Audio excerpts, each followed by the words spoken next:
Hi friends, welcome to the Sankalp Study Success, and today I am going to discussing about April current affairs session, next session andi.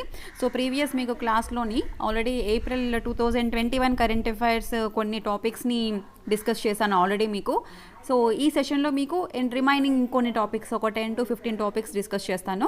And if you have any doubts or any ఒక specific subject ఏదైనా మీకు present అర్జెంటుగా కావాలి అనుకుంటే you can mail to me divyamam2020@gmail.com. And also టెలిగ్రామ్లో కూడా మీరు నాకు మెసేజ్ చేయొచ్చు. సంకల్ప్ స్టడీ సక్సెస్ అంటే you can directly message to me in Telegram. Clear?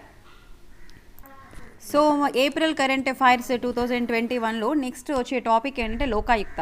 So ఎప్పుడైనా విన్నారండి లోకాయుక్త, లోక్పాల్, లోకాయుక్త? ఓకే, సో ఇక్కడ questioning, what is the context here? Questioning the motifs of justice Ambadas Joshi, Congress on Saturday argued that former Bombay High Court judge to study the Goa Lokayukta Act to see if he can do justice to the post before accepting the responsibility. Okay, so ఇక్కడ ఈ context ఏంటి మనకి అంటే, so తను ఇక్కడ రెస్పాన్సిబిలిటీని accept చేసే ముందు ఆ పోస్ట్కి బిఫోర్ దాట్ ఎలిజిబులా కాదా, జస్టిసా కాదా అని చెప్పేసి ఫస్ట్ చెక్ చేసుకోమని అంటున్నారు. Okay, so this is not a big deal here. But ఇక్కడ మనకు వచ్చిన కాన్సెప్ట్ ఏంటంటే చాలా రోజుల తర్వాత లోకాయుక్త అనే వర్డ్ బయటకు వచ్చింది, right? So Goa Lokayukta act ప్రకారము ఇక్కడ జస్టిస్ అంబాదాస్ జోషి అనే వ్యక్తి ఆ పర్టికులర్ పోస్ట్కి అంటే యాక్సెప్ట్ చేసే ముందు ఆ రెస్పాన్సిబిలిటీకి to see if he can do justice to the post, అంటే పర్టికులర్ పోస్ట్కి తన న్యాయం చేయగలుగుతాడా అని చెక్ చేయండి అని క్వశ్చన్ చేశారు. Okay, now what is the concept here?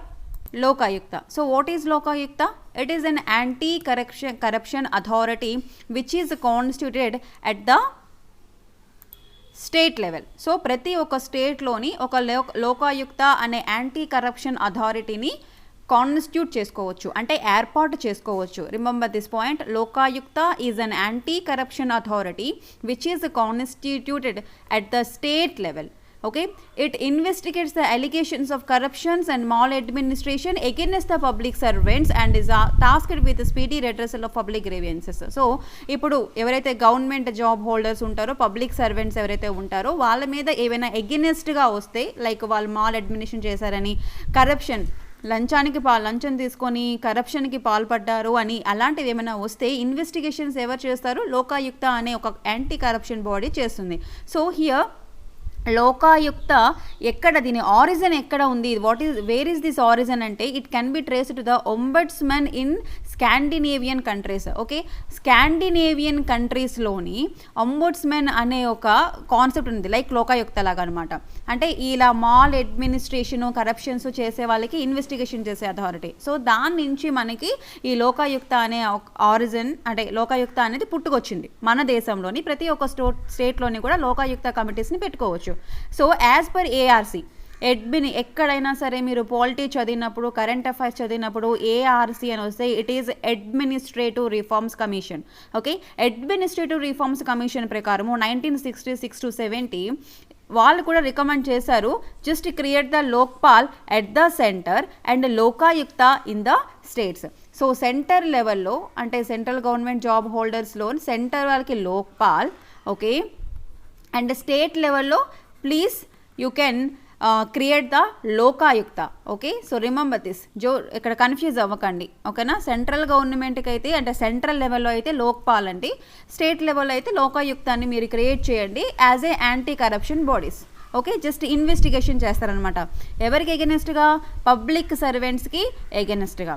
And here Lokayukta is created as a statutory authority under Lokpal and Lokayukta act. So ఎప్పుడైనా సరే మనకి ఒక యాక్ట్ ద్వారా ఈ అథారిటీస్ అన్నీ కూడా క్రియేట్ అవుతాయి, ఇది అందరికీ మీకు తెలిసిన విషయమే. So Lokpal and Lokayukta act 2013 ప్రకారం మనకి లోకాయుక్త అనేది క్రియేట్ అయింది, రైట్? ఇక్కడ వీళ్ళ యొక్క ఫంక్షన్స్ అనేవి పార్షియాలిటీ ఉండదు. ఓకే, ఎక్కడ ఎవరి దగ్గర వివక్షత చూపించరు, ఇండిపెండెంట్గా ఉంటుంది. So just they discharge their functions independently and impartially. Okay, next, Lokayukta and Upalokayukta are appointed by the governor of the state. So particular state స్టేట్లో మనకి లోకాయుక్త వాళ్ళు ఉంటారు కదా, సో లోకాయుక్తాని ఉపలోకాయుక్తాని ఎవరు అపాయింట్ చేస్తారు? Governor of that particular state will appoint the Lokayukta and Upalokayukta. So while appointing the this lokayukta and upalokayukta, the governor in the most of the states evarni consult chestaru aa state యొక్క governor before appointing these two persons, chief justice of the state high court, a particular state ప్రతి state కి high court ఉంటుంది కదా, ఆ high court యొక్క chief justice ని consult చేస్తారు, and also leader of the opposition in the state legislative assembly. Okay, so this A point B point is very important. So some also ఇక్కడ judiciary qualifications are prescribed for the Lokayukta in the states of Uttar Pradesh. So కొన్ని రాష్ట్రాల్లో ఉండే లోకాయుక్తకి ఏంటంటే judicial qualification కావాలి, because వాళ్ళు judge చేయాలి కదా, ఇన్వెస్టిగేషన్స్ చేయాలి కదా కరప్షన్స్కి. సో ఉత్తరప్రదేశ్లోని హిమాచల్ ప్రదేశ్ ఇంక్లూడింగ్ ఆంధ్రప్రదేశ్ మన స్టేట్ కూడాను, అండ్ గుజరాత్, ఒరిస్సా, కర్ణాటక, అస్సాంలో లోకాయుక్తకి ఏంటి కావాలి? జ్యుడిషియల్ క్వాలిఫికేషన్ కావాలి. But there is no specific qualifications are prescribed in the states of Bihar, Maharashtra and Rajasthan. So Bihar, Maharashtra, Rajasthan రాష్ట్రాల లోకాయుక్తకి ఎలాంటి క్వాలిఫికేషన్స్ అని స్పెసిఫై చేయలేదు. బట్ రిమైనింగ్ స్టేట్, ఆ స్టేట్స్ కూడా గుర్తుపెట్టుకోండి, ఉత్తరప్రదేశ్, హిమాచల్ ప్రదేశ్, ఆంధ్రప్రదేశ్, గుజరాత్, ఒరిస్సా, కర్ణాటక అండ్ అస్సాం ఆల్సో. అస్సాంలో కూడాను judicial qualifications will be there. And what is the term of office? Okay, fixed for Lokayukta is 5 years duration are 65 years. ఇందులో ఏది ముందైతే అది. అంటే లోకాయుక్త యొక్క మోస్ట్ ఆఫ్ ద స్టేట్స్లో చూసుకుంటే టర్మ్ ఎలా ఉంటుంది? 5 years or else 65 years. So ఏది ముందొస్తే అది. అంటే ఫర్ ఎగ్జాంపుల్ 63 yearsలో ఉండేటప్పుడు లోకాయుక్తగా అయ్యారనుకోండి, నెక్స్ట్ 2 yearsకి తను 65 years వచ్చేస్తారు. సో అతను ఆ పోస్ట్ నుంచి తప్పుకోవాలి. 5 years ఇక్కడ డ్యూరేషన్తో సంబంధం లేదు. క్లియర్? అది అనమాట ఇక్కడ 5 years 65 years అంటే. ఇక్కడ మీరు ఎప్పుడైనా సరే పాలిటీలోని కాన్స్టిట్యూషనల్, నాన్ కాన్స్టిట్యూషనల్ బాడీస్ చదివినప్పుడు మీకు ఈ టర్మ్స్ అనేవి రిపీట్ అవుతూ ఉంటాయి. ఓకేనా? 5 years, 6 years duration, 65 years of age which is earlier. So ఏది ముందొస్తే అది. And here he is not eligible for the reappointment for second term also. ఓకేనా? ఫస్ట్ టర్మ్ మాత్రమే. ఫర్ ఎగ్జాంపుల్ 50 yearsలో ఉన్నప్పుడు, 55 yearsలో ఉన్నప్పుడు 5 years టర్మ్ చేశారండి. 60 years వచ్చినప్పటికీ తన టర్మ్ అయిపోయింది. So can he or can she eligible for reappointment? No. That is a thing here. So ఇక్కడ లోకాయుక్తని మళ్ళీ రీఅపాయింట్ చేయడానికి లేదు. అండ్ ఇక్కడ కూడా సెకండ్ థింగ్ ఏంటంటే రికమెండేషన్స్ అండి. ఏవైతే లోకాయుక్త రికమెండేషన్స్ చేస్తారో అవన్నీ కూడా అడ్వైజరీ ఇన్ నేచర్. ఖచ్చితంగా ఇక్కడ గవర్నమెంట్, స్టేట్ గవర్నమెంట్, ప్రతి ఒక్క స్టేట్ గవర్నమెంట్కి లోకాయుక్త ఉంటారు కాబట్టి సో ఖచ్చితంగా లోకాయుక్త, ఉపలోకాయుక్త ఇచ్చినటువంటి రికమెండేషన్స్ని ఫాలో అవ్వాలి అన్న కంపల్సరీ అయితే ఏమీ లేదు. Just advisory in nature, not binding on the state government. State government ఖచ్చితంగా వాళ్ళ రికమెండేషన్స్ని బైండ్ అవ్వాల్సిన అవసరం అయితే లేదు. That is the thing here Lokayukta. So చాలా రోజుల తర్వాత ఈ కాన్సెప్ట్ మనకు వచ్చింది. So just recall every point. Clear? It is an anti corruption body at the state level. Okay, ఇది స్కాండినేవియన్ కంట్రీస్లో ఒంబడ్స్మన్ అనే కాన్సెప్ట్ నుంచి మనం తీసుకొచ్చాము. అక్కడే దీని ఆరిజిన్ అనమాట. సో లోకాయుక్తని ఎవరు అపాయింట్ చేస్తారు? లోకాయుక్తని, ఉపలోకాయుక్తని గవర్నర్ అపాయింట్ చేస్తారు. ఎవరిని కన్సల్ట్ చేస్తారు? Chief justice of that particular state high court and also opposition party లీడర్ని కన్సల్ట్ చేస్తారు. And that is the thing here, 5 years, 65 years. Next concept is PMSYM scheme. So what is this PMSYM scheme? Pradhan Mantri Shram Yogi Mandhan Yojana. Okay, Pradhan Mantri Shram Yogi Mandhan Yojana. So here it is a pension scheme for Shram Yogas for low wage earners, losses step. So here the concept is, it is a scheme, right? Now what is the scheme? యాక్చువల్గా తక్కువగా ఉంది. లో veg earners గురించి ఈ scheme తీసుకొచ్చారు. ప్రధానమంత్రి శ్రమయోగి మన్ధన్ యోజన అనేది లో వేజ్ ఎర్నర్స్ గురించి. బట్ సో ఇక్కడ వాట్ ఈస్ ది స్కీమ్? ఇక్కడ ప్రధానమంత్రి Shramyogi Maandhan Yojana PMSYM is a central sector scheme. So నేను మీకు ప్రీవియస్ క్లాస్ వచ్చినప్పుడు చెప్పాను, స్కీమ్స్లో మనకి central sector schemes, central sponsor schemes అని ఉంటాయి. సో ప్రధానమంత్రి Shramyogi Maandhan Yojana is a central sector scheme. So that is ఇక్కడ మొత్తం అంతా కూడా మనకి సెంట్రల్ గవర్నమెంట్ నుంచే వస్తుంది అమౌంట్ అనేది. So this was administrated by which ministry? Ministry of labour and employment and implemented through LIC. Okay, so ఎప్పుడైనా సరే ఒక స్కీమ్ తీసుకుంటే, సో ఇక్కడ PMSYM it is a central sector scheme. Okay, SECT central sector scheme. And ఇది ministry of labour employment కిందకు వస్తుంది. MLE right. And దీన్ని implement ఎవరు చేస్తారు అంటే ఇంప్లిమెంటెడ్ త్రూ ఎల్ఐసి వాళ్ళు. So it is like A pension scheme కదా. So ఫైనల్గా ఆ పర్టికులర్ ఏజ్ వచ్చిన తర్వాత పెన్షన్స్ని ఎవరు ప్రొవైడ్ చేస్తారు? LIC corporation of India and community service centres, సిఎస్సిస్. Here, LIC will be the pension fund manager and responsible for the pension payout. This scheme seeks to benefit around 42 crore workers from the unorganized sectors of the country. So what is the eligibility for the scheme? Pradhan Mantri Shramyogi Maandhan యోజనలోని ఏంటి entry scheme? Eligibility ఎలాగా? Any person ఎవరైతే unorganised సెక్టార్లోని పనిచేస్తున్నారో, okay, home based workers కావచ్చు, street vendors కావచ్చు, mid day meal workers కావచ్చు, head loaders ఎవరైనా కావచ్చు, బట్ వాళ్ళ యొక్క income 15,000 per month or less. So 15,000 రూపాయల కంటే 15,000 రూపాయలు లేదా 15,000 రూపాయల కంటే తక్కువగా ఉన్న ఎడల and the entry age is 18 to 40 years. The subscriber should belongs to the entry age group 18 to 40 years. The subscriber will be required to have a mobile phone and saving bank account and also Aadhaar number ఉండాలి. Okay, ప్రధానమంత్రి శ్రమ యోగ మన్ధన్ యోజనకి apply చేసుకోవాలి అనుకుంటే కనుక ఆ particular person యొక్క salary అనేది 15,000 రూపాయల కంటే 15,000 రూపాయలు లేదా 15,000 రూపాయల కంటే తక్కువగా ఉండాలి. అండ్ ఎంట్రీ ఏజ్ గ్రూప్ ఎంత ఉండాలి? 18 to 40 years. And also smart mobile phone ఉండాలి, సేవింగ్స్ బ్యాంక్ అకౌంట్ ఉండాలి అండ్ ఆధార్ నెంబర్ ఉండాలి. They should not be covered under new pension schemes. Okay, ఈ ఇప్పుడు మనకు కొత్తగా న్యూ పెన్షన్ స్కీమ్స్ వచ్చాయి and EPFO already we have and employee state insurance corporation, ఈ పరిధిలోని ఆ పర్సన్ రాకూడదు. Now this one also unorganised సెక్టార్స్కి అప్లికేబుల్ కదా, right. So new pension scheme పరిధిలోకి రాకూడదు, ఎంప్లాయ్మెంట్ స్టేట్ ఇన్సూరెన్స్ పరిధిలోకి రాకూడదు, అలాగే ఎంప్లాయ్మెంట్ ప్రావిడెంట్ ఫండ్ ఆర్గనైజేషన్ పరిధిలో కూడాను ఆ పర్సన్ ఎవరైతే అప్లై చేస్తున్నారో ప్రధానమంత్రి శ్రమయోగి మన్ధన్ యోజనకి ఈ అండర్లోకి రాకూడదు. Okay, and also income tax pay చేయకూడదు. 15,000 రూపాయల కంటే తక్కువగా జీతం వచ్చిన వాళ్ళు ఏం ఇన్కమ్ ట్యాక్స్ పే చేస్తారులేండి, కానీ he should not be an income tax payer. Clear?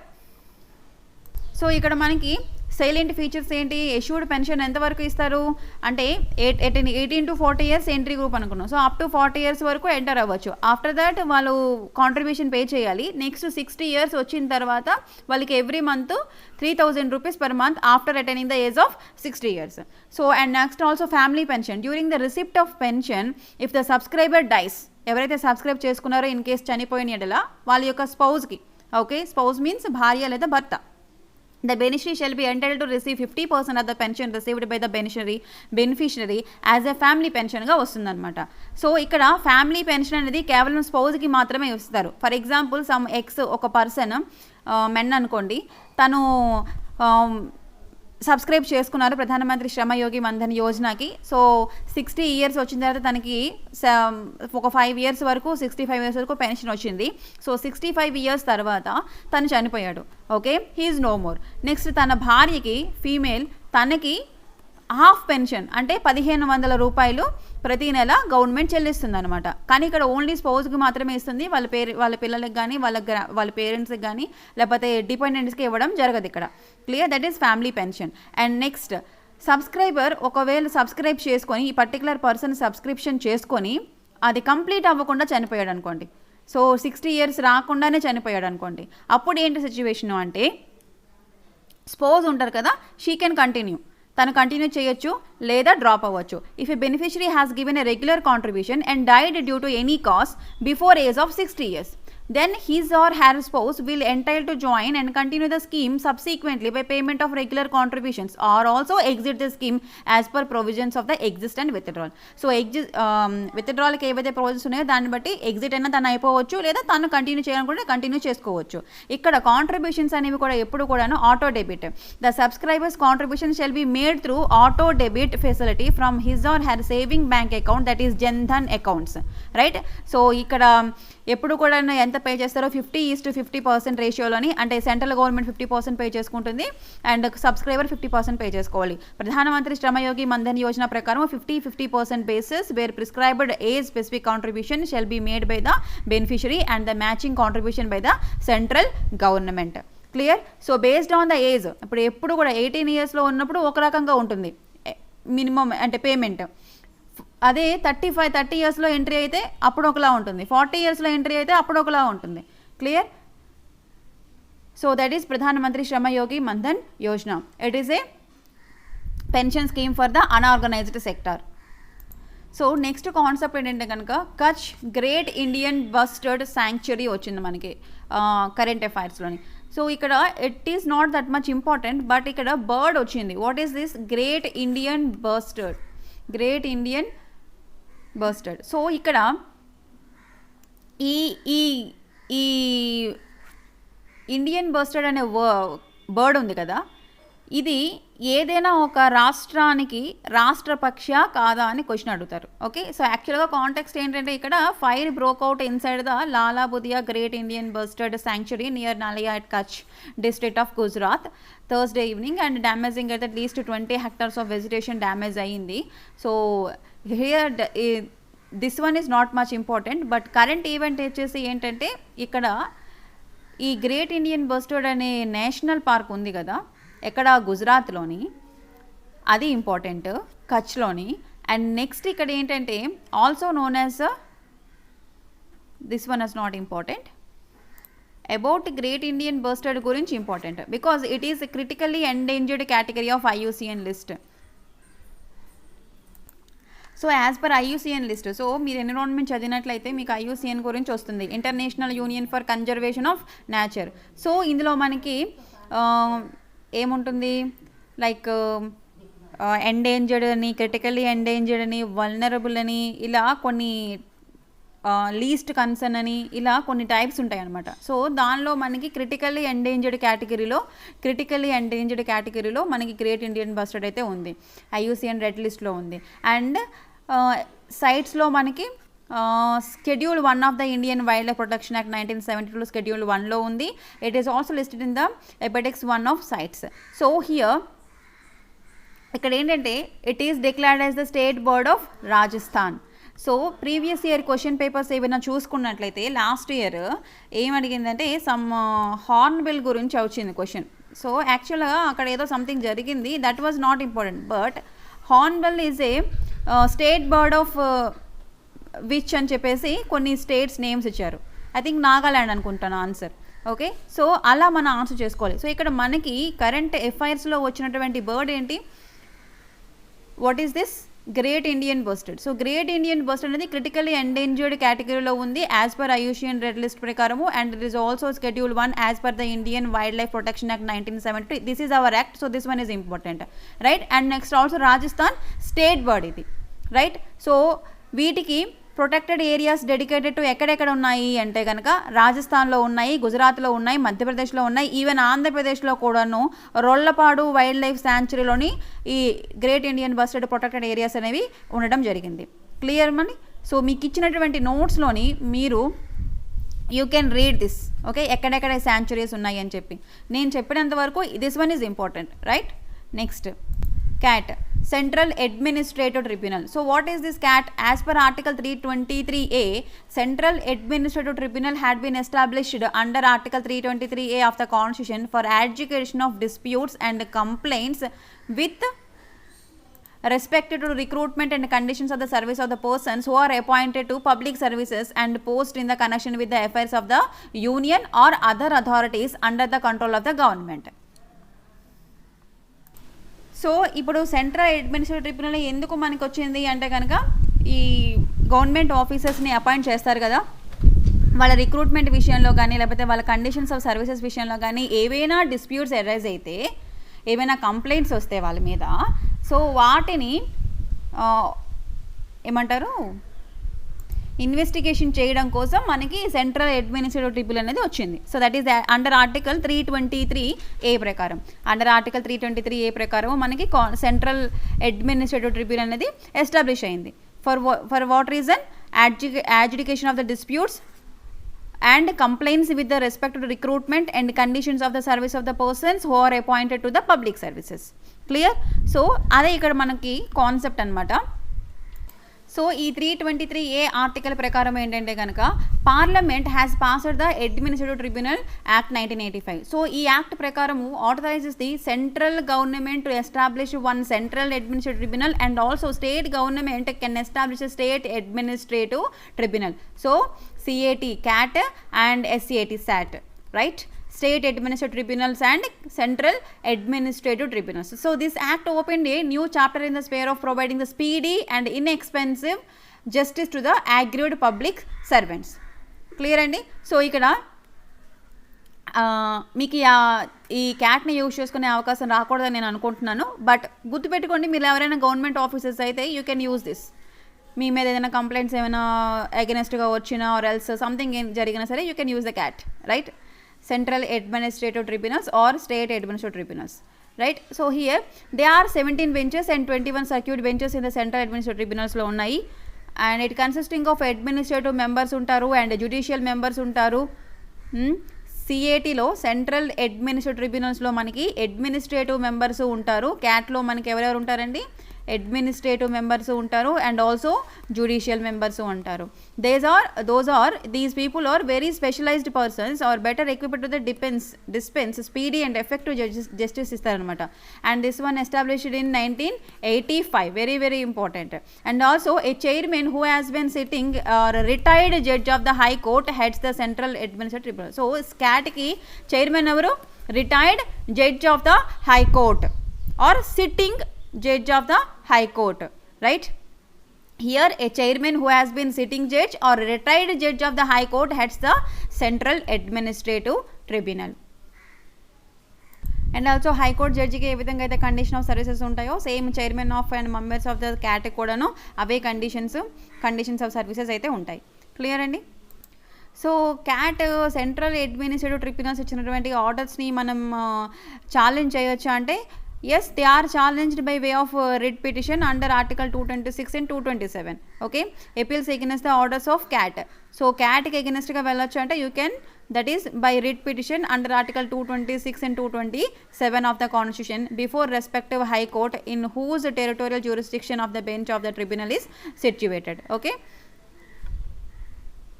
so here ikkada not the supreme court, first concerned state high court దగ్గర మనము వెళ్ళాలి. So next very very important topic Sutra model. Sutra model ఇది దేనికి సంబంధించింది అంటే scientist Steve flaws, that means negative sense. Flaws means అవకతవకలు ఉన్నాయి in Sutra approach to modelling the pandemic. So already we are in COVID-19 pandemic situation. So దానికి సూత్ర అప్రోచ్ని follow అవుతున్నారు. Susceptible, undetected, tested and removed approach. Okay, Sutra model ఏంటండి? Sutra S stands for susceptible, undetected, okay, and T for tested and that is positive, and removed approach. So ఈ మోడల్ని మనం follow అవుతున్నాం. దీనిలో కొన్ని ఫ్లాస్ ఉన్నాయి అని చెప్పేసి సైంటిస్టులు చెప్తున్నారనమాట. సో నేను క్వశ్చన్ ఎలా వస్తుందంటే COVID-19 పాండమిక్ ఏ అప్రోచ్లో మనం ఫాలో అవుతుంటే that is SUTRA model. Remember this. S అంటే ఏంటి, యూ అంటే ఏంటి, టీ అంటే ఏంటి, and removed approach. Okay, so here the model uses the 3 main parameters to predict the course of pandemic. So what are the 3 parameters ఇక్కడ ఈ మోడల్లో, ఈ అప్రోచ్లో 3 parametersని యూజ్ చేసుకుంటున్నారండి. So what are the 3 parameters ఇక్కడ? The first is called beta. Okay, which measures how many people infected in the persons infect. So ఒక రోజుకి ఎంతమంది ఇన్ఫెక్ట్ అవుతున్నారు అని చెప్పేది బీటా. ఓకే, ఈ బీటాని యాక్చువల్గా ఇలా చెప్తారు కదండి, beta this one. Then it is related to the R0 value which is the number of people infected persons spread in the virus to over the course of their infection. And next second parameter is reach. So what is the second parameter? Reach. And what is the third parameter? Epsilon. Right. So here ఈ 3 పారామీటర్స్ని base చేసుకొని ఈ అప్రోచ్ని follow అవుతున్నారు అనమాట. So first one beta. Beta means ఒక రోజుకి ఎంతమంది infect అవుతున్నారు. And second parameter is reach which is measure of the exposure level ఎంతవరకు ఉంది పాపులేషన్ టు ద పాండమిక్కి. And epsilon means what is the ratio of detected and undetected cases. Okay, what is the ratio? Ratio means detected cases by undetected cases. Clear అండి. So ఈ 3 పారామీటర్స్ని. So ఫైనల్గా ఇక్కడ ఏంటంటే సూత్ర model అప్రోచ్ని follow అవుతున్నాము. Susceptible, undetected, tested, removed. Next concept is production linked incentive scheme for IT hardware. So previous సెషన్లో మీకు production linked incentive schemes for ఎవరికి చెప్పాను? ఫుడ్ ప్రాసెసింగ్ ఇండస్ట్రీస్కి చెప్పాను, right? So in this session we have incentive scheme for IT hardware వాళ్ళకి. So a total 19 companies తీసుకున్నారు, have filed their application under the production linked incentive scheme for IT hardware. So what is this PLI for IT hardware? Same మన ఏంటంటే మన government మన India ఒక ఎకానమీని Boost చేయడం కోసం ఈ స్కీమ్స్ అన్ని ఇన్సెంటివ్ స్కీమ్స్ అన్ని తీసుకొస్తుంది. మన ప్రొడక్షన్ని పెంచడం కోసం, మన ఎకనామిక్ యాక్టివిటీని, మన జిఎస్టీని పెంచడం కోసం ఇవన్నీ తీసుకొస్తున్నారు. Okay, here production linked incentive scheme for IT hardware was notified on 3rd 2021, that is March 3rd. And ఇక్కడ ఇన్సెంటివ్ స్కీమ్లోని 4% to 2%, అదే 2% by 1% on net incremental sales మీద ఇవ్వడం జరుగుతుంది. రైట్, ప్రొడక్షన్ లింక్డ్ స్కీమ్ అనేది వాళ్ళకి ఆ పర్టికులర్ ఐటీ హార్డ్వేర్ కంపెనీ అయితే ఉందో వాళ్ళ యొక్క నెట్ ఇంక్రిమెంటల్ సేల్స్ మీద 4% నుంచి 2% దాకా ఇన్సెంటివ్ ఇవ్వడం జరుగుతుంది గవర్నమెంట్ అనేది. క్లియర్? నౌ సో దీనివల్ల ఏమవుతుంది, it will Boost the domestic manufacturing and attract the large investments in the value chain of these highly hardware products. That is the objective of this scheme. So next 4 yearsలో మనకి the scheme is expect to lead to total production of about 1,60,000 crores out of the total production. So this one is not much important. ఇక్కడ ఈ numbers అంతగా important కాదు. ఇక్కడ ఎంతవరకు ఎన్ని years వరకు ఉంటుంది అని చెప్తే ఈ స్కీమ్ అనేది నెక్స్ట్ 4 years వరకు ఇస్తారనమాట. The scheme is expect to promote the export significantly. So ఏంటి మెయిన్గా ఎక్స్పోర్ట్ చేస్తే బెటర్, బికాస్ ఎక్స్పోర్ట్స్ వల్ల మనకి ఎకానమీ అనేది పెరుగుతుంది. So to promote export significantly, so that is the scheme objective. And out of the total ప్రొడక్షన్స్లోంచి next 4 yearsలో more than 37% will be contributed by the exports of order the that is 60,000 crores. So మనకి exports నుంచే 37% వస్తుంది అని చెప్తున్నారు అనమాట production అనేది. So ప్రొడక్షన్లోంచి ఎక్స్పోర్ట్స్కి 37% దాకా వెళ్తుంది అని చెప్తున్నారు. సో క్లియర్లీ ఇలాంటి స్కీమ్స్ ఏమైనా తీసుకొస్తాయి, ప్రొడక్టివ్ లింక్డ్ ఇన్సెంటివ్ స్కీమ్స్ తీసుకొస్తాయి, ఆటోమేటిక్గా ఎవరికేమైనా ఏమవుతుంది, ఎస్ మా గవర్నమెంట్ ఇన్సెంటివ్స్ ఇస్తుంది, సో మనం ఇంకా ప్రొడక్షన్ ఎక్కువగా చేయాలి.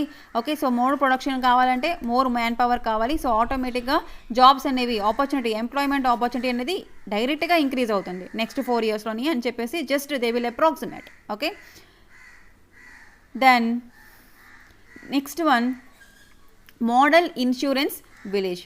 So what is this model insurance village? IRDAI.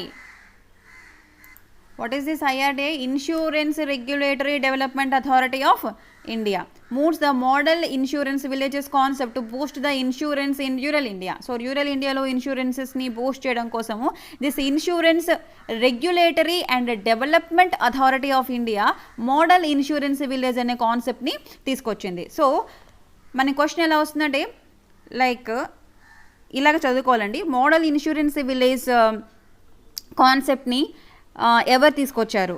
సిడ్బీనా option, SIDBI, okay, or NABARD, or 3 IRDI, or some other some LIC like that. So what is the answer here?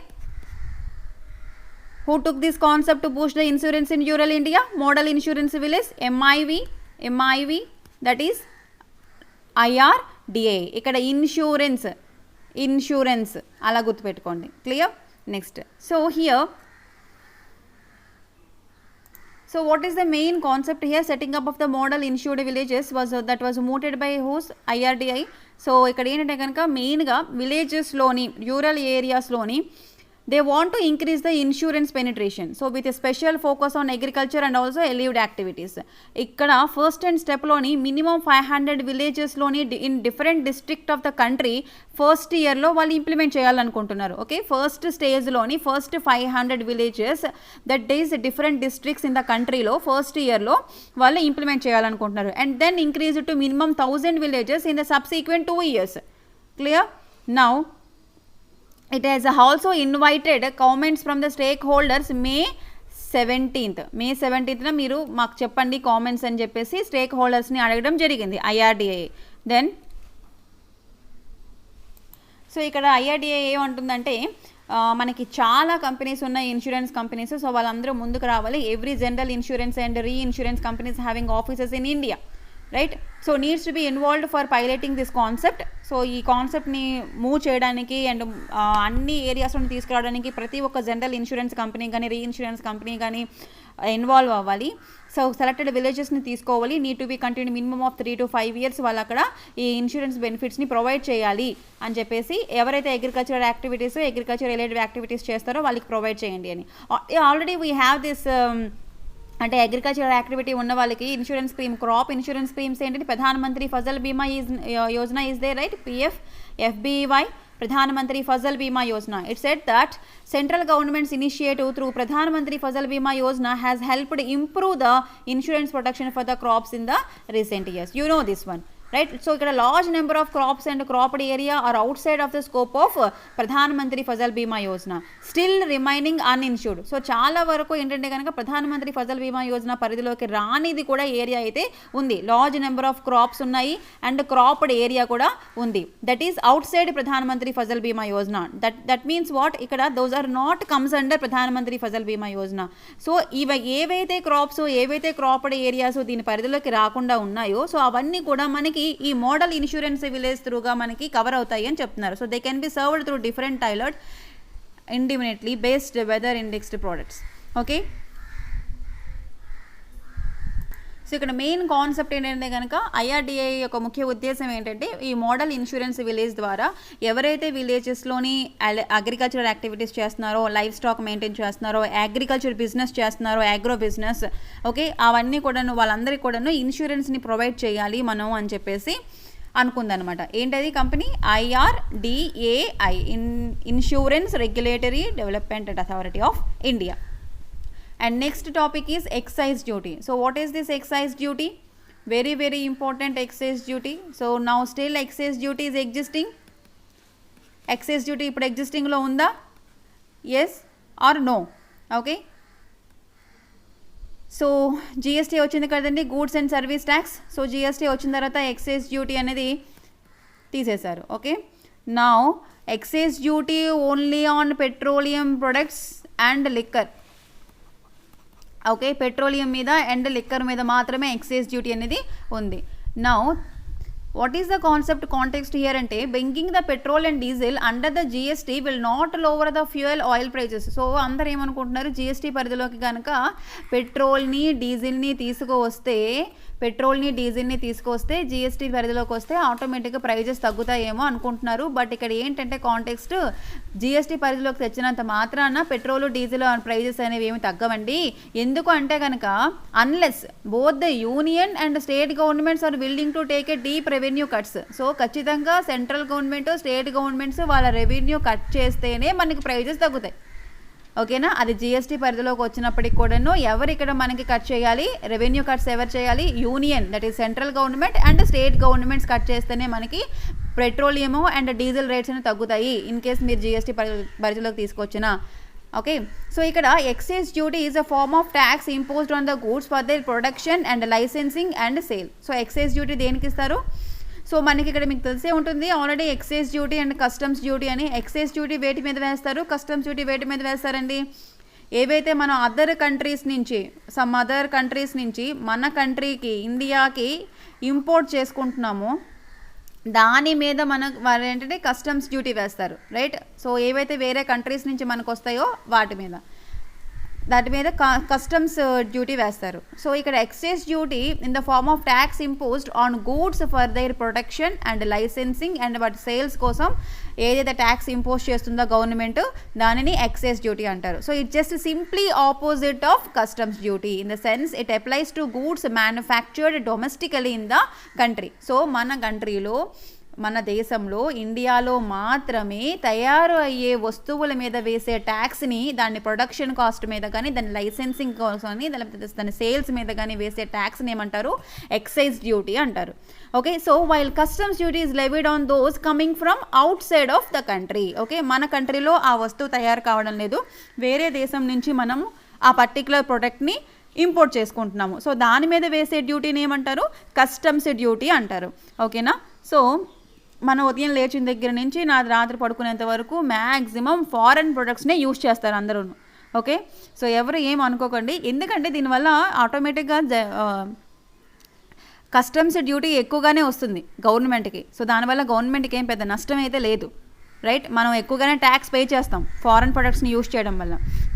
అయితే ఇక్కడ ఏంటి, At the central level, excise duty earlier used to levied as a central excise duty and additional excise duty అని వేసేవాళ్ళు అనమాట. Okay, central లెవెల్లోని excise డ్యూటీని ఎలా వేసేవాళ్ళు they are levied as a central excise duty and additional excise duty. Now excise duty was levied on manufacturing goods and levied at the time of removal of goods, while GST is levied on the supply of goods and services. ఎప్పుడైతే GST వచ్చిందో మనకి, so you know this when GST came 2017, right? So GST వచ్చిన తర్వాత మనకి చాలా వరకు goods and services మీద excise డ్యూటీని తీసేయడం జరిగింది. That is purview of excise duty. Because of introduction of GST, that is July 2017, subsumed many types of excise duties. చాలా excise duties, central excise duty, additional excise duty, చాలా excise డ్యూటీస్ని compress చేసేసి ఒకటే goods and service ట్యాక్స్ని తీసుకురావడం జరిగింది. One tax one nation, right? So that was introduced in 2017 July. Next, today excise duty applies only on which products అండి? మీకు స్టార్టింగ్లో చెప్పాను, petroleum and liquor only. Because alcohol does not comes under the purview of GST as exclusion mandate by the constitution provisions. And states also levy the taxes on alcohol according to the same practice. So ఇదంతా కూడా income ఎవరికి వెళ్తుంది? స్టేట్కి వెళ్తుంది. You know this, right? Liquor మీద వచ్చిన tax అంతా కూడా స్టేట్స్కే వెళ్తుంది because before roll out the GST. After GST was introduced, excise duty was replaced by central GST because excise was levied by the central government. The revenue generated from the CGST, central GST, goes to the central government only. So ఏంటి point ఇక్కడ? After GST was introduced, GST introduce చేసిన తర్వాత excise duty replaced by central GST duty. So excise duty ఎలా replace అయింది? Central goods and service ట్యాక్స్గా మారింది. So ఈ central goods and service tax నుంచి వచ్చిన రెవెన్యూ అంతా ఎవరికి వెళ్తుంది? సెంట్రల్ గవర్నమెంట్కి వెళ్తుంది. అది last point. Okay, excise duty was replaced by central GST because excise duty was levied by central government. Excise డ్యూటీని ఎవరు వేస్తారు? సెంట్రల్ గవర్నమెంట్ వేస్తుంది. కాబట్టి ఈ ఎక్సైజ్ డ్యూటీ అనేది తీసేసి సెంట్రల్ GSTని తీసుకొచ్చారు. సో సెంట్రల్ GST నుంచి ఏదైతే రెవెన్యూ జనరేట్ అవుతుందో అదంతా కూడా ఎవరికి వెళ్తుంది? సెంట్రల్ గవర్నమెంట్గా, స్టేట్ గవర్నమెంట్గా, సెంట్రల్ గవర్నమెంట్కి వెళ్తుంది. Now types of excise duties చూద్దాం. Basic excise duty, additional excise duty and special excise duty. So ఇలా మనకి 3 టైప్స్ ఉన్నాయన్నమాట. సో GST రాకముందు, ఇప్పుడు GST వచ్చేసింది 2017 తర్వాత. GST రాకముందు మనకి ఎక్సైజ్ డ్యూటీ ఉండేదండి. నౌ ఎక్సైజ్ డ్యూటీ లేదు, ఎక్సైజ్ డ్యూటీని తీసేశారు. Now only excise duty only on petroleum products and liquor. Now before GSTకి ఇక్కడ there were 3 kinds of excise duties, that is basic excise duty, additional excise duty and special excise duty. So what is this basic excise duty? Also known as central value added tax, CVAT. Central value added tax. So this category of excise duty was levied on goods that were classified under the first schedule of the Central Excise Tariff Act. So ఈ యాక్ట్లో Schedule 1 ఉంది, Schedule 2 అలా ఉన్నాయి అనమాట. So Schedule 1లో ఉండే goods మీద వేసేది ఏంటి? Central value added tax. అదేవిధంగా Schedule 2 మీద వేసే ట్యాక్స్ ఏంటంటే special excise duty. You see here, this type of excise duty was levied on the special goods classified under the second schedule to the Central Excise Tariff Act. So ఈ యాక్ట్లోని first schedule మీద basic exercise డ్యూటీని, second స్కెడ్యూల్లో ఉండే goods, ఇందులో కొన్ని goods ఉంటాయి, ఇందులో కొన్ని goods ఉంటాయి, list of goods. So దీనిలో ఉండే లిస్ట్ ఆఫ్ గూడ్స్ మీద ఏ ట్యాక్స్ని వేస్తారు? స్పెషల్ ఎక్సైజ్ డ్యూటీని వేస్తారు. So what is now additional excise duty? This was levied on the goods of high importance. ఓకేనా? ఏవైతే గూడ్స్కి హై ఇంపార్టెన్స్, లగ్జరియస్ ఉంటుందో ఆ గూడ్స్ మీద ఏంటి? ఎడిషనల్ ఎక్సైజ్ డ్యూటీని వేయడం జరుగుతుంది, right? Because special category of goods అంటారు అనమాట. కొన్ని పర్టికులర్ గూడ్స్ ఉంటాయి, అవి special category goods, high important goods మీద ఈ ఎడిషనల్ ఎక్సైజ్ డ్యూటీని వేస్తారనమాట, రైట్ అండి? So that this is about excise duty. So ఇక్కడ మీరు గుర్తుపెట్టుకోవాల్సిన వెరీ వెరీ ఇంపార్టెంట్ పాయింట్, ఎందుకు ఇంతగా స్ట్రెస్ చేసి చెప్తున్నానంటే excise duty present only liquor and petroleum మీద మాత్రమే ఉంది. GST రాకముందు వరకు మనకి ఎక్సైజ్ డ్యూటీ మన దేశంలో తయారైనటువంటి గూడ్స్ మీద, ప్రొడక్ట్స్ మీద గవర్నమెంట్ వేసేది. Okay, excise duty which is levied by the central government. కాబట్టి ఏం జరిగింది? GST వచ్చిన తర్వాత మనకి GST goods and service tax, మీరు పోలిటీ లక్ష్మీకాంత్ చదివితే we have central GST and state GST, right? State GST and central GST ఇలా 2 టైప్స్ ఉన్నాయి కదా.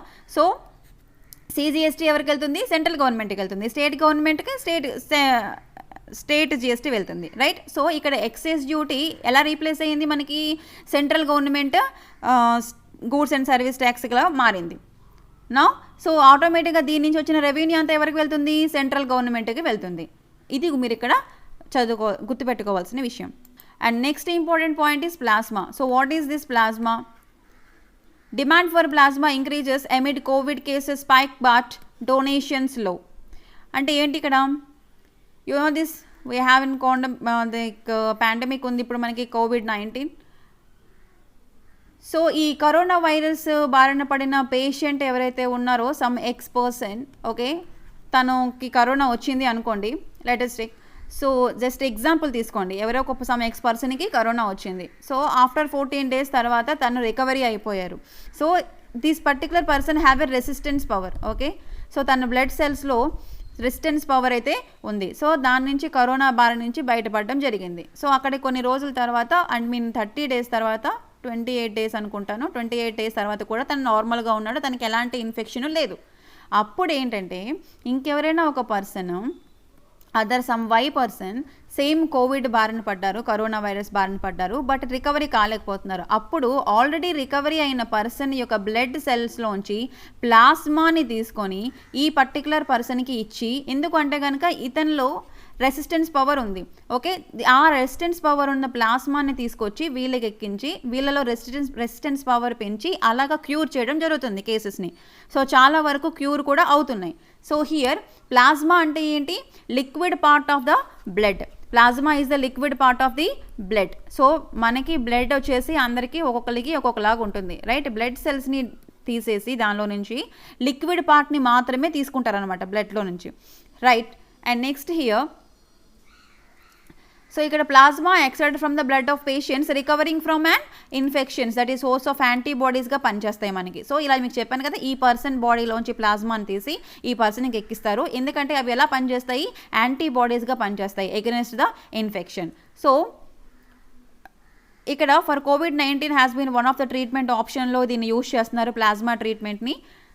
అండ్ ప్రాబ్లం ఏంటంటే ఇక్కడ డొనేషన్స్ చాలా రికవరీ అయిన పర్సన్స్ డొనేషన్స్ ఇవ్వట్లేదు అనమాట, డొనేషన్స్ చాలా తక్కువగా ఉన్నాయి. So please give the donation if any one recover, okay. So here the donor would have to be documented case of COVID-19. So ఒక హెల్తీ కరెక్ట్ డాక్యుమెంట్స్ ఉండాలి. And healthy for 28 days since the last symptoms. So last తను effect అయిన తర్వాత నుంచి 28 days తర్వాత వరకు తను హెల్తీగా ఉండాలి. సో ఇక్కడ నేను చెప్పిన పాయింట్స్ ఉన్నాయండి.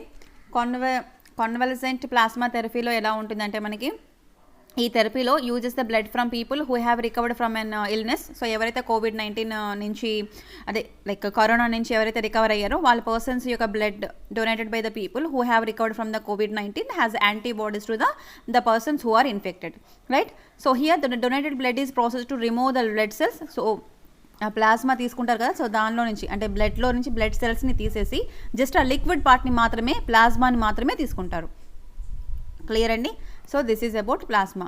సో ఇప్పుడు మనకి అరౌండ్ 2019 December నుంచి till now we are suffering with this pandemic, right. మనకి కేసెస్ 2020 January నుంచి రావడం జరిగింది, బట్ 2019 November December టైంలోనే చైనాలోని వచ్చింది. Now all this that country is safe, but we are suffering till now, right.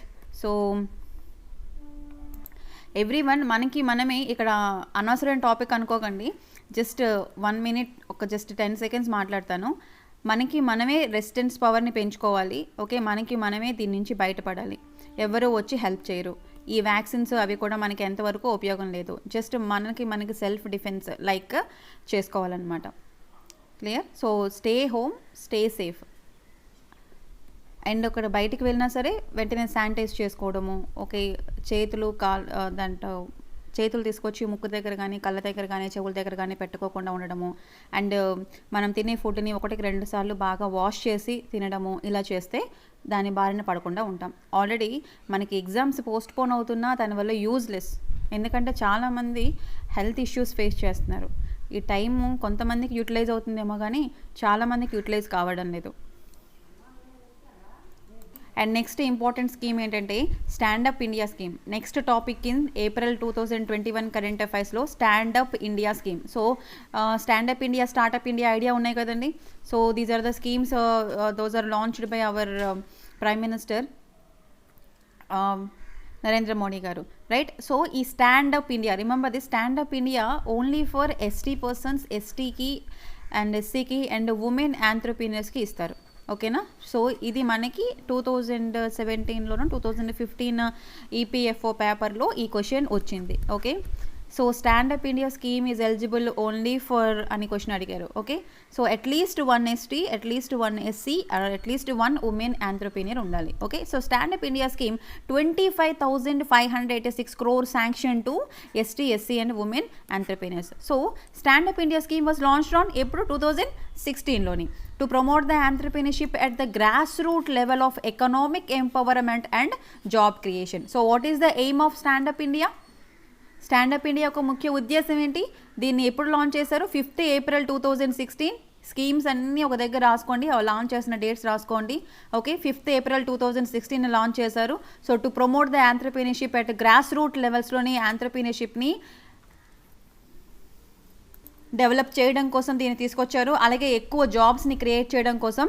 So here institutional credit structure to the reach out to the undeserved sector. Who are that undeserved sector people? Such as SC persons, STs and women entrepreneurs.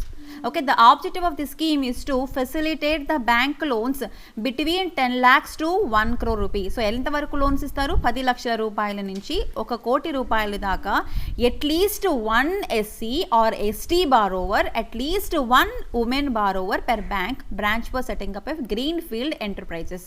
Okay, greenfield enterprises అంటే అదేంటి company name కాదు, ఏదైనా ఒక enterprise అనేది either greenfield enterprise or brown field enterprises అని అంటారు, ఓకేనా.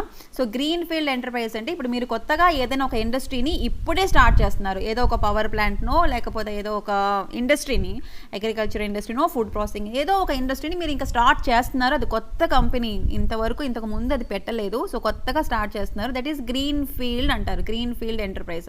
So ఇక్కడ స్టాండప్ ఇండియా కింద గ్రీన్ ఫీల్డ్ ఇండస్ట్రీస్ వాళ్ళకి లోన్స్ ఇస్తారా, బ్రౌన్ ఫీల్డ్ ఇండస్ట్రీస్ వాళ్ళకి ఇస్తారా అంటే గ్రీన్ ఫీల్డ్ ఎంటర్ప్రైజెస్ వాళ్ళకి ఇస్తారు. So what is brown field ma'am? Now brown field ఏంటి? ఆల్రెడీ ఎగ్జిస్ట్ ఉన్న ఇండస్ట్రీకి మీరు సమ్ మోడిఫికేషన్స్ చేసి బూస్ట్ చేద్దాం అనుకుంటున్నారు, అంటే కంపెనీ యొక్క ఇన్కమ్ని బూస్ట్ చేద్దాం అనుకుంటున్నారు. సో ఆల్రెడీ ఎగ్జిస్టింగ్ అయిపోయి ఉన్న ఎంటర్ప్రైజ్ని బ్రౌన్ ఫీల్డ్ ఎంటర్ప్రైజెస్ అని అంటారు, ఓకే. న్యూ ఎంటర్ప్రైజెస్ని గ్రీన్ ఫీల్డ్ ఎంటర్ప్రైజెస్ ఉంటారు. సో ఈ స్టాండప్ ఇండియా కింద ప్రతి ఒక్క బ్యాంక్లోని అట్లీస్ట్ ఒక ఎస్సీ ఎస్టీకి, ఒక ఎస్సీ క్యాండిడేట్కి లేదా ఒక ఉమెన్ ఆంట్రప్రీనియర్కి, ST entrepreneur, SC and women ఆంట్రప్రీనియర్స్కి 10 లక్షల రూపాయల నుంచి 1 కోటి రూపాయల దాకా లోన్ ఇచ్చే అవకాశం, ఫెసిలిటేషన్ని తీసుకొచ్చారు, okay, under Stand Up India programme, right. So ఇక్కడ ఏంటి? Only for green field enterprises, not brown field. The office of the SIDBI and NABARD shall be designated Stand Up India connect centres. And what is the eligibility criteria for Stand Up India scheme? So 18 years కంటే ఎక్కువగా ఉండాలి, and that particular person should be either ST అయినా అవ్వాలి, SC అయినా అవ్వాలి, లేదా women అయినా అవ్వాలి, ఓకే. ఉమెన్ ఎంపవర్మెంట్ కోసం ఎన్ని స్కీమ్స్ తీసుకొస్తున్నారో, గర్ల్ ఎంపవర్మెంట్, ఉమెన్ ఎంపవర్మెంట్ కోసం, వాళ్ళ ప్రొటెక్షన్ కోసం చాలా స్కీమ్స్ వస్తున్నప్పటికీ కూడాను still some disturbances are existing in our country, ఓకేనా. ఇప్పటికీ కూడాను ఉమెన్ మీద కానీ గర్ల్ మీద కానీ ఎలాంటి నెగిటివ్ థింగ్స్, ఆ వర్డ్స్ని నేను యూజ్ చేయకూడదు, ఆ నెగిటివ్ థింగ్స్ మాత్రం తగ్గట్లేదు, ఓకే. సో ఎస్సీ ఇక్కడ ఎలిజిబిలిటీ ఏంటి? Under the stand up India scheme ప్రకారం SC, ST and women entrepreneur అయి ఉండాలి, 18 years కంటే ఎక్కువగా ఉండాలి. Loans under the scheme are available only for green field projects, not brown field projects. And next, the borrower should not be default any bank. So already financial ఇన్స్టిట్యూషన్లో డబ్బులు తీసుకొని దివాలా తీసినట్టుగా ఉండకూడదు, ఓకేనా. తను కరెక్ట్ పర్సన్, దట్ మీన్స్ ఇంతకుముందు ఎలాంటి financial struggle ఉండకూడదు అనమాట ఇన్స్టిట్యూషన్స్లోని. Next, in case of non individual enterprise అయితే అంటే ఒక్క ఎస్సీ పర్సన్, ఎస్టీ పర్సన్ కాకుంటే, ఫర్ ఎగ్జాంపుల్ ఆ ఎంటర్ప్రైజ్ తీసుకోండి, ఓకే. ఆ ఎంటర్ప్రైజ్ లో 51% షేర్స్ ఎస్టీ పర్సన్కి కానీ ఎస్సీ పర్సన్కి కానీ ఉమెన్కి కానీ ఉన్న ఎడల వాళ్ళకి కూడాను లోన్ ఇవ్వడం జరుగుతుంది. At least 51% of the share holding and controlling the stake should be held by either SC, ST or women entrepreneur. So stand up India అనగానే ఫస్ట్ మీకు ఇన్నిసార్లు రిపీటెడ్గా ఏదో చెప్తున్నానంటే, స్టాండప్ ఇండియాలో మీకు అనగానే SC person, ST person, women entrepreneur రావాలి. 10 లక్షల రూపాయల నుంచి ₹1,00,00,000 వరకు ఇస్తారు లోన్స్. సో దీనిలో ఇన్వాల్వ్ అయిన బ్యాంక్స్ ఏంటి? SIDBI and NABARD. ఓకే, మనకి ఇంతకు ముందు మోడల్ ఇన్సూరెన్స్ విలేజ్ వచ్చింది. సో దానిలో ఇన్వాల్వ్ అయిన బ్యాంక్ ఏంటి? IRDA. ఓకే, ఇక్కడ ఆఫీసెస్ ఏంటి? SIDBI and NABARD. Next for example ఇది ఎవరికి ఇస్తారు? గ్రీన్ ఫీల్డ్కా, brown ఫీల్డ్కా?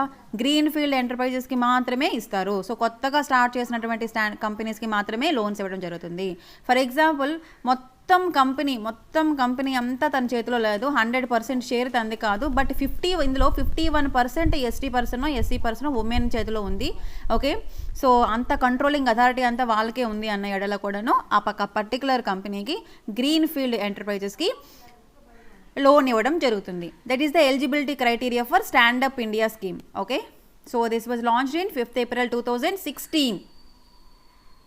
So that is thing andi. And next concept is Sputnik 5. So what is this Sputnik 5? So have you know Sputnik 1? మీకు Sputnik 1 గురించి తెలుసా? So ఇది ఎలా ఉంది, కొంచెం ఈ పేరు వింటుంటే ఏదో శాటిలైటో లేకపోతే ఏదో ఉపగ్రహమో లేకపోతే ఏదో నాసాకి సంబంధించో అనుకుంటారు. But here not soon for Sputnik 5 roll out amid the virus surge. So here the vaccine has been called Sputnik 5. What is this? Vaccine andi. Here V stands for vaccine. Okay, Sputnik 5 vaccine named after the first artificial earth satellite. So మన earth ఉంది కదండి, ఎర్త్కి ఉన్న ఒకే ఒక ఉపగ్రహం ఏమిటి చెప్పండి? చంద్రుడు. Right, moon. ఎర్త్కి ఉన్న న్యాచురల్ శాటిలైట్ ఉపగ్రహం ఒకే ఒక ఉపగ్రహం, అది చంద్రుడు. రైట్, సో ఈ ఎర్త్కి తర్వాత సైన్స్ అండ్ టెక్నాలజీ ఎగ్జిస్టింగ్ అయి వచ్చిన తర్వాత ఈ స్పేస్ మీద ఎక్కువగా పరిశోధనలు జరిపిన తర్వాత చాలా కంట్రీస్ ఏం చేశాయంటే ఎర్త్కి వాళ్ళ యొక్క ఓన్ శాటిలైట్స్ని పంపించడం జరిగింది. అందులో ఫస్ట్ ఆర్టిఫిషియల్ ఎర్త్ శాటిలైట్ ఏంటంటే that is Sputnik 1, launched by the Soviet union. Okay, ఇప్పుడు ఓన్లీ రష్యా, ఇంతకు ముందు సోవియట్ యూనియన్ అనేవాళ్ళు. రైట్, సోవియట్ యూనియన్ లాంచ్ చేసింది. Sputnik 1 is the first artificial earth satellite అండి. రిమెంబర్ దిస్ వన్ ఎందుకు stress చేస్తానండి, very very important. భూమికి ఉన్న మొట్టమొదటి ఆర్టిఫిషియల్ అంటే సహజత్వం కాకుండా అసహజమైన అంటే కృత్రిమమైన ఉపగ్రహము ఏంటది? Sputnik 1. So it is the first COVID-19 vaccine to be approved. Sputnik 5 is the COVID-19 vaccine andi. So this vaccine has been developed by which company? Moscow Gamaleya Institute in collaboration with Russia Defense Ministry. So here the vaccine is based on the DNA, that is dinucleic amlam of a SARS-CoV-2 type of adenovirus, a common cold virus అనమాట. Okay, so మనకి ప్రధానంగా ఈ virus మీకు అందరికీ తెలిసే ఉంటుంది, చాలా నెలలుగా ఈ వైరస్ గురించి చదువుతూ ఉంటారు. SARS-CoV-2 virus. సో ఇది కామన్ కోల్డ్ వైరస్ అనమాట. సో ఈ vaccine based on this dinucleic DNA means dinucleic amlam. Right, the vaccine uses the weaken the virus to deliver the small part of the pathogen and simulate the immune response. So మనలో ఇమ్యూనిటీని పెంచడం కోసం ఈ vaccine use చేస్తే that is Sputnik 5 and 2 doses ఇవ్వడం జరుగుతుంది. Consisting of 2 types of human endeavours ఉంటారు.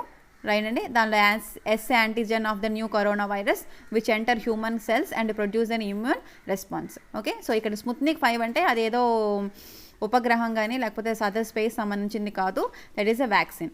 Right, and next concept is the last concept in today our session and E9 initiative. So what is this E9? So ఎప్పుడైనా విన్నారా E9లో European countries ఉంటాయా? ఏ countries ఉంటాయి? E9 countries. Consultation meeting of education ministers of E9 countries on E9 initiative to be held on 7th April 2021. Okay, so here what are the E9 countries? India, Pakistan and Brazil, China, Egypt, Bangladesh, and Indonesia, Mexico, Nigeria. So అలా మొత్తం 9 కంట్రీలు ఉన్నాయన్నమాట. So this is E9 initiative ఏంటంటే aims to accelerate the recovery and advance the sustainable development goals. So sustainable development goals ఎన్ని ఉన్నాయి? 17 18. So some goals 17 goals ఉన్నాయి. So దీనిలోని 4th goal ఏంటంటే కనుక సస్టైనబుల్ డెవలప్మెంట్ గోల్స్లో 4th గోల్ ఎడ్యుకేషన్ గురించి. Okay, so global education గురించి. దానిని మీట్ అవ్వడం కోసం అన్ని దేశాల్లోని, ఈ 9 దేశాల్లోని ఎడ్యుకేషన్ సిస్టమ్ని ఇంప్రూవ్ చేయడం కోసం support to the teachers and investment in the skills and narrowing the digital divide. So digital లిటరసీని పెంచడం కోసం లేదా టీచర్స్ని సపోర్ట్ చేయడం కోసం ఈ ఇనిషియేటివ్ని తీసుకురావడం జరిగింది. అవి ఏంటి? E9 countries. So what are the countries here? Participants ఎవరండి? Including Bangladesh. So see, E9 countries very very important. Bangladesh, India is there, Brazil, BB and C, and Egypt and India also there, and Indonesia, Mexico, Nigeria and Pakistan. Okay, so here quality of ఎడ్యుకేషన్ని improve చేయడం కోసం వీళ్ళు initiative తీసుకొచ్చారు. You know this, right? Building on this established partnership of E9 countries, all these 9 countries, the opportunity to benefit this global initiative and accelerate the progress on digital learningలోని పెంచడం కోసము, అలాగే స్కిల్స్ని పెంచడం కోసము, టువార్డ్స్ ద అచీవ్మెంట్ ఆఫ్ దేన్ని achieve చేయడం కోసం అండి? Sustainable development goals of 4 quality education, right? So this is about our session April 2021 current affairs అండి, second lecture. Okay, and next ఇంకా చాలా టాపిక్స్ ఉన్నాయి ఏప్రిల్లోని. I will discuss more. చాలా స్కీమ్స్ అన్నీ ఉన్నాయి, right? Thank you so much అండి. So thank you so much. Do subscribe our channel Sankalp study success. Hope you understand all the concepts. And in case మీకు ఏదైనా specific topic కావాలంటే కనుక just message మీ. డైరెక్ట్గా time set చేసుకొని మీకోసం నేను అది ఎక్స్ప్లెయిన్ చేస్తానండి. Thank you so much.